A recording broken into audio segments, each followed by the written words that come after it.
Hey guys, 4:30 pa lang yan pero pag silip ko sa bintana ko, apakaliwanag na. Ewan ko ba, ang aga ko nagising. Kaya ito, may oras akong mag-unat-unat dito sa may kusina at makalanghap ng fresh air. Konting muni-muni na rin habang nakatingin sa mga puno at pinapakinggan ang mga kuliglig. Nakainom na rin ako niya ng maligamgam na tubig at nag-toothbrush na rin muna ako. Naisipan ko na rin gumawa ng kimchi rice, pambaon na rin at pang-almusal. Ewan ko ba, nakahiligan ko ng kumain ng kimchi simula nung matikman ko siya dito sa Japan. Nung minsang inhalo ko siya sa kanin, ayun nagustuhan ko na siya.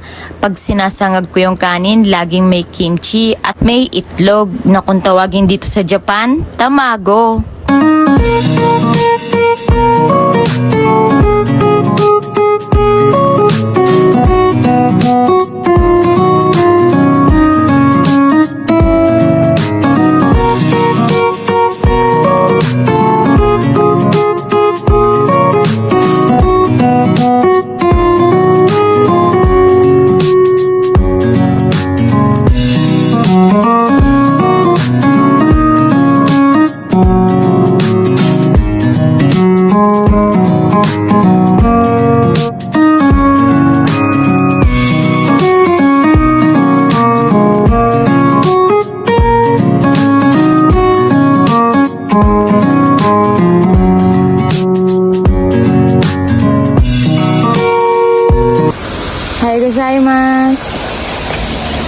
Ang pagbati dito sa Japan o aisatsu kung tawagin ay isa sa pinaka-importanteng kailangan mong malaman.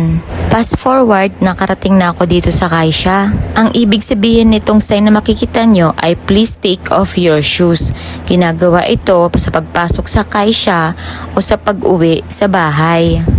Isa rin kasi ito sa importanteng kailangan nyong malaman.